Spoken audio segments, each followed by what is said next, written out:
Good morning to all of you. Pratishtha classes के अंतर्गत आप सभी का स्वागत है। हम लोग स्टडी कर चुके थे ecology, types of the ecosystems, food chain, types of the eco pyramid, ecological pyramid. आज हम स्टडी करने जा रहे हैं renewable and non renewable energy. देखिए, पहले एनर्जी के संदर्भ में स्टडी करने से पहले हमको ये मालूम होना चाहिए संसाधन किसे कहते हैं। प्रकृति में हमको अत्यधिक चीज़ें मुक्त अवस्था में मिलती है, लेकिन वो जब तक संसाधन नहीं बनते, जब तक उसमें वैज्ञानिक पद्धति का यानी विज्ञान एक तकनीक का उचित ज्ञान का प्रयोग नहीं किया गया हो और वह मनुष्य के लिए बहुमूल्य ना हो यानी उपयोगी ना हो। यानी कोई भी संसाधन जब तक आपके लिए जब तक संसाधन नहीं बन सकता, जब तक कि उसमें किसी तकनीक का, किसी ज्ञान का और वह मानव जीवन के लिए या किसी प्राणी के लिए उपयोगी ना हो। यदि आपसे कोई पूछे एग्जाम में कि संसाधन क्या होते हैं, संसाधन प्रकृति से प्राप्त जरूर होते हैं, लेकिन जब तक वह प्राकृतिक संसाधन नहीं कहलाएगा, जब तक उसमें उचित ज्ञान, उचित तकनीक या मनुष्य के लिए वो उपयोगी नहीं होगा। यानी प्राकृतिक संसाधन समझ में आ गया। अब प्राकृतिक संसाधन के देखिए, आपके पास कोयला है, कोयले के पास कोयला एक पत्थर के रूप में प्राप्त होता है, लेकिन पत्थर के रूप में प्राप्त होने के बाद जब तक आपके पास ज्ञान नहीं है कि इस कोयले का यूज किस में है या आपके या आपके को पता होना चाहिए कि आपके लिए वो उपयोगी नहीं है, तो फिर आप कैसे कोयले को आप संसाधन मानोगे? बताइए। आपको पता ही नहीं है कोयले का यूज क्या है, कोयले के पत्थर के रूप में है, इसको आपको यानी कि इसको शोध करना नहीं आता, यानी कि इसको कोयले के जिस रूप में हम ईंधन के रूप में यूज करते हैं वो रूप प्राप्त करना नहीं आता है, तो किस प्रकार से वो संसाधन है आपके लिए। 1990 के दशक में आपको मालूम है अरब कंट्री के पास प्राकृतिक यानी तेल कुओं के भंडार हैं, लेकिन इनके पास जब तक ज्ञान नहीं था, यानी कि इनके पास ज्ञान नहीं था, वो तेल कुओं का उनके लिए कुछ संसाधन नहीं था, यूज नहीं कर पा रहे थे।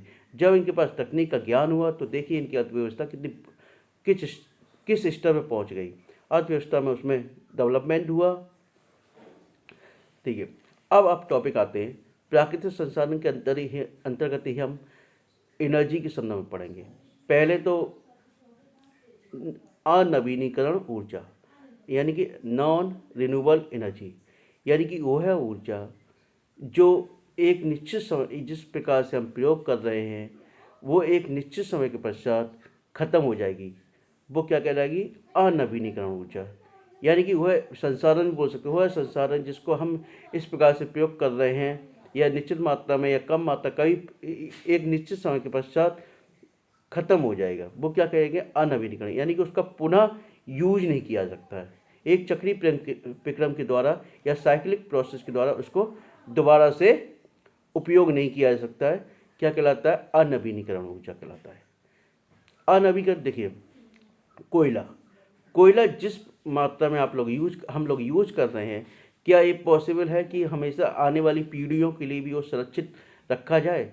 नहीं है, एक निश्चित समय के पश्चात वह खत्म हो जाएगा। प्राकृतिक गैस प्राकृतिक गैस को जानते हो आप?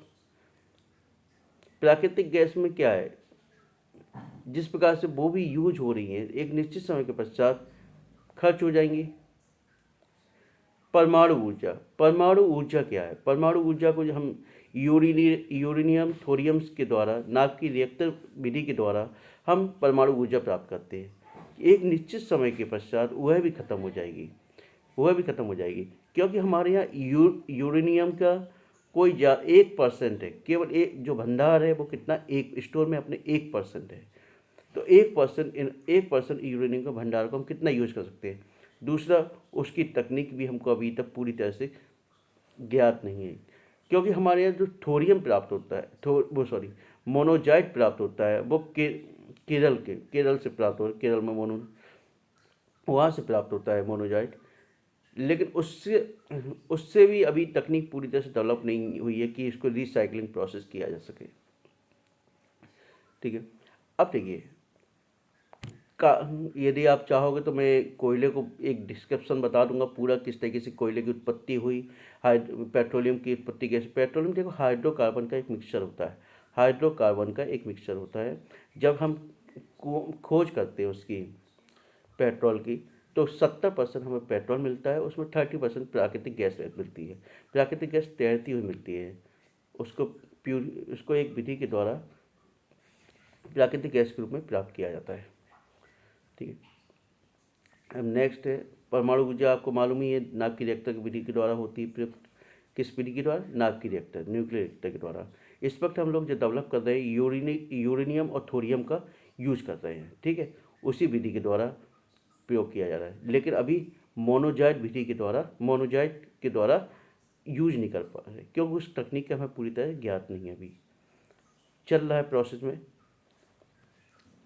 चलिए, अब अनवीनीकरण ऊर्जा। अनवीनीकरण ऊर्जा यानी अनवीनीकरण हो गया, नवीनीकरण ऊर्जा। वह ऊर्जा जिसको साइक्लिक प्रोसेस के पश्चात एक चक्रीय प्रक्रम के द्वारा उसको पुनः ऊर्जा के रूप में उत्पादन किया जा सकता है, वो क्या कहलाता है? चक्रीय प्रक्रम, यानी नवीनीकरण ऊर्जा। यानी एक बार ऊर्जा उत्पन्न कर दी, फिर उसी प्रक्रम के द्वारा उसी से दोबारा से पुनः ऊर्जा यानी कि उत्पन्न हो जाती है, वो क्या कहलाता है? चक्रीय प्रक्रम के द्वारा नवीनीकरण ऊर्जा कहलाती है। इतना समझ में आ गया? ठीक है, या सिंपल सी डेफिनेशन देख लो, वह ऊर्जा जिसको पुनः एक चक्रीय प्रक्रम के द्वारा पुनः उत्पादन की जा सकती है, नवीनीकरण ऊर्जा कहलाती है। जैसे आपको सौर ऊर्जा है। सौर ऊर्जा देखिए, मैं आपकी वो ही बताऊंगा। सौर ऊर्जा को जानने से पहले मैं आपको ये बता दूं, पहले स्टेट ऑफ द अर्थ समझ लो, यानी कि लोकेशन ऑफ द अर्थ, यानी अर्थ की स्थिति कहाँ पर है, इसको देखिए आप।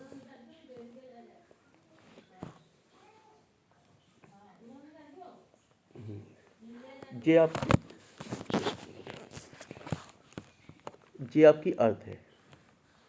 ठीक है, अर्थ पे ये इक्वेटर लाइन है, और ये आपकी कर्क रेखा, और ये आपकी मकर रेखा है, नीचे वाली मकर। ठीक है, अब सूर्य की किरणें देखिए इक्वेटर पे लंबवत पड़ती है। ठीक है, और इसका विस्तार कहाँ से होता है? इक्वेटर 0 डिग्री है, जो 23.5 डिग्री है, ऊपर जो 23.5 डिग्री है और नीचे भी है 23.5। जो सूरज का विस्तार होता है सनलाइट का 0 से लेके यहाँ तक कर्क रेखा तक होता है। ठीक है, और भारत की जो स्थिति है 8 डिग्री उत्तरी अक्षांश, यानी कि यहाँ पर 0 जे यहाँ पर है, तो भारत की स्थिति इससे थोड़ा ऊपर 8 डिग्री 4 मिनट से कर्क रेखा 37 डिग्री 6 मिनट तक है। कहाँ तक? 8 डिग्री 4 मिनट उत्तरी अक्षांश से लेकर 37 डिग्री 6 मिनट उत्तरी अक्षांश तक है। ठीक है, अब सूरज की रोशनी भारत को वर्ष भर प्राप्त होती है, यानी साल भर भारत को सनलाइट प्राप्त होती है। तो केवल बरसात के दिनों को छोड़ के, बरसात पे दिन कितने होते हैं? 60 डेज, मोस्टली 60 डेज, और आजकल तो इतनी बरसात भी हो भी नहीं रही है। तो यानी कि सूर्य ऊर्जा की हमारे यहाँ पर्याप्त संभावना है। देखिए, सबसे ज़्यादा ऊर्जा हमको कहाँ प्राप्त होती है? थार मरुस्थल में, थार डिजर्ट जो है आपको, वहाँ सबसे ज़्यादा ऊर्जा प्राप्त होती है, थार में। तो जहाँ पर ऊर्जा सबसे ज़्यादा टेम्परेचर सबसे ज़्यादा रहता है, सनलाइट प्राप्त होती है, वहाँ निश्चित रूप से सौर ऊर्जा की अत्यधिक संभावना है। उसके बाद गुजरात, ये देखिए मैंने भारत की स्थिति बताई है जी 37 डिग्री 6 मिनट तक इसका विस्तार है यहाँ तक, और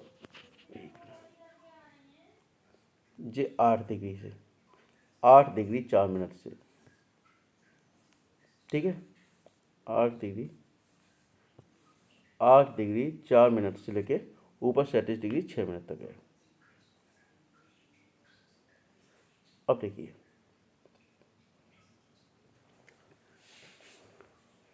गुजरात में कठियावाड़ प्रायद्वीप पड़ता है, वहाँ भी सौर ऊर्जा की पर्याप्त संभावना है। तो ये गुजरात वाला पार्ट है, उसके नीचे देखोगे आप, मैं भी दिखा देता हूँ। ये देखिए, जी कठियावाड़ प्रायद्वीप, जी कठियावाड़ प्रायद्वीप है। तो यहाँ भी आपको अच्छी खासी सौर ऊर्जा प्राप्त होने की अच्छी खासी संभावना है, क्योंकि यहाँ टेम्परेचर अधिक रहता है। इसके अतिरिक्त लद्दाख में भी टेम्परेचर अच्छा खासा रहता है, तो वहाँ भी आपको सौर ऊर्जा की पर्याप्त संभावना है। महाराष्ट्र, कर्नाटक, यहाँ भी अच्छी खासी संभावना है।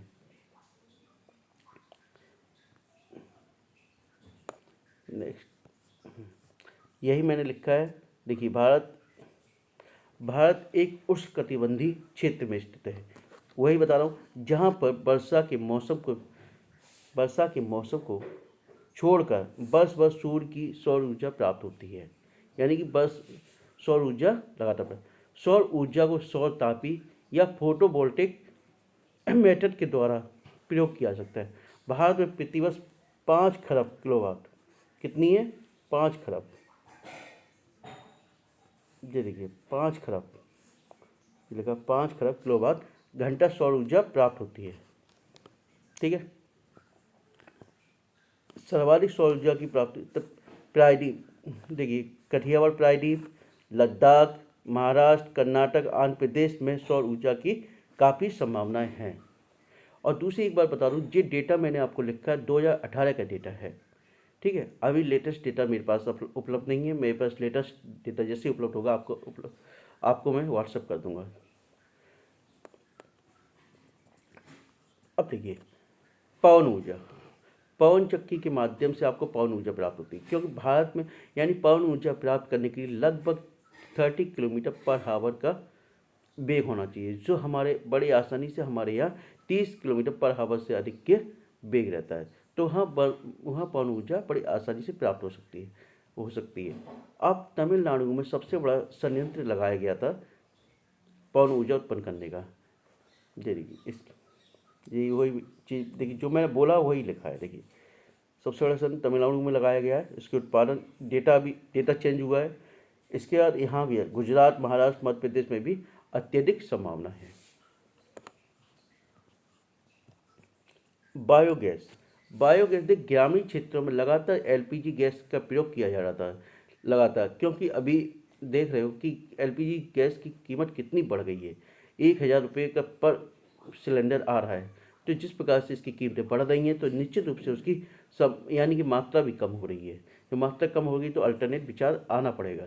तो इसलिए ग्रामीण क्षेत्रों में ग्रामीण के आजकल शहरी क्षेत्रों में भी बायोगैस का यूज किया जाता है। बायोगैस यानी गोबर से प्राप्त होती है। इसकी शुरुआत 1980 में हुई थी।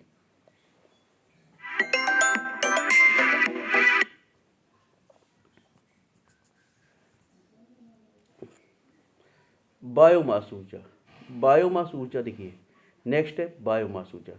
अब देखिए लकड़ी की फसलों के अपशिष्ट, फसल का उत्पादन होने के पश्चात फसल कट जाती है, उसके बाद जो अपशिष्ट बचता है, गन्ने की खोई, इन सबसे रासायनिक क्रिया के द्वारा बायोमास एनर्जी प्राप्त होती है। क्या प्राप्त होती है? बायोमास एनर्जी प्राप्त होती है। बायोमास केंद्र मैंने लिखे हैं आपके, देखिए बायोमास केंद्र आपके कोयम्बटूर, उदयपुर तथा पूसा समस्तीपुर में स्थित है। ठीक है, नेक्स्ट भूतापी एनर्जी।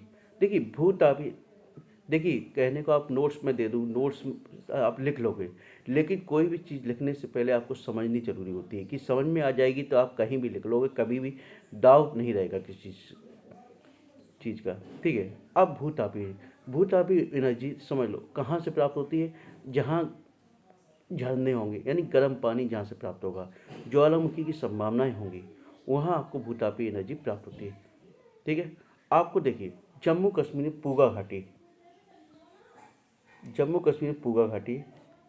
हिमाचल प्रदेश में मणिकर्णन, छत्तीसगढ़ में ततापानी और आंध्र प्रदेश में खम्मम, ये क्षेत्र है जहाँ पे उसकी भूतापी एनर्जी की अत्यधिक संभावना है। यानी कि जहाँ पे आपको हॉट स्प्रिंग मिलेगी, यानी गर्म पानी, गर्म झरने मिलेंगे, वहाँ बहुत अधिक संभावनाएं होती हैं। और ज्वालामुखी की थोड़ी बहुत भी संभावना या टेम्परेचर अधिक है, तो वहाँ आपका भूतापी एनर्जी प्राप्त होगी। यानी कि पानी का हॉट सोर्स होना चाहिए। ठीक है,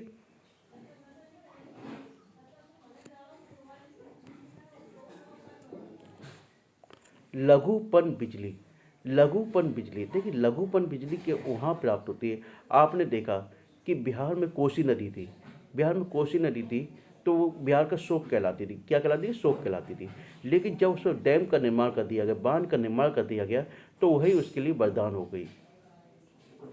या अन्य नदियाँ भी हैं, चीन की होंगो नदी सुनिए, ठीक है, तो भाखड़ा नागल डैम देख लीजिए, ठीक है, कई डैम है ऐसे।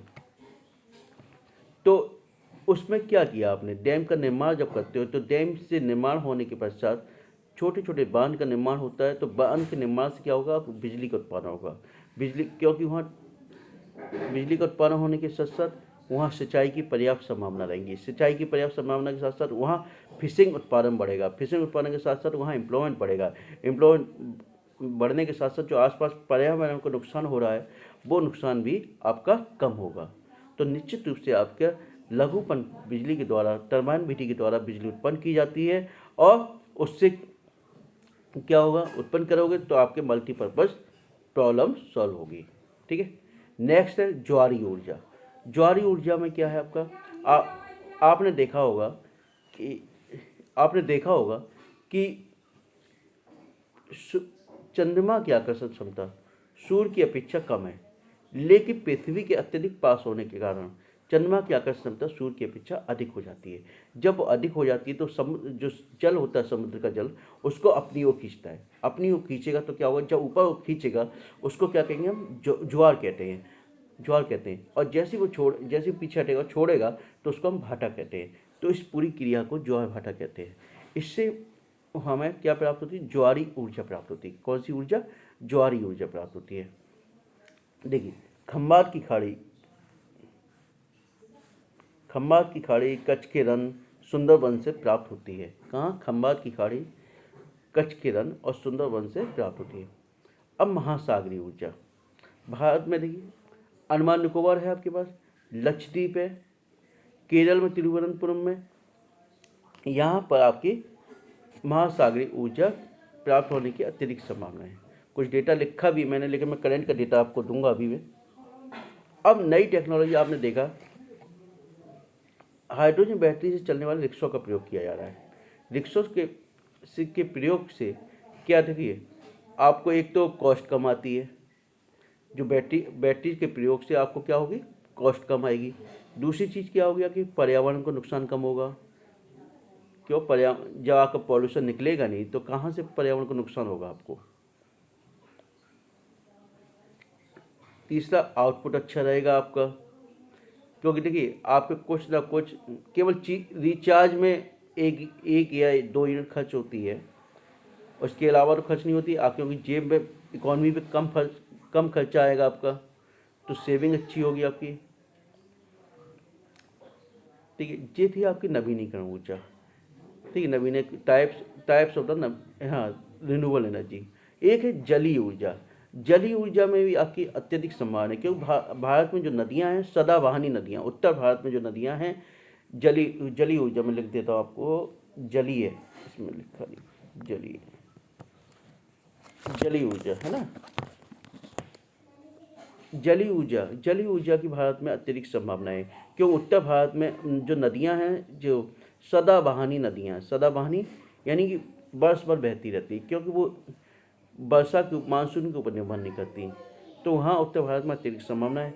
और दक्षिण भारत की नदियाँ मानसून पर निर्भर हैं, लेकिन वहाँ अत्यधिक डेवलप इसलिए है क्योंकि जो दक्षिण भारत का प्रायद्वीप भाग है वो कठोर है, सॉलिड है।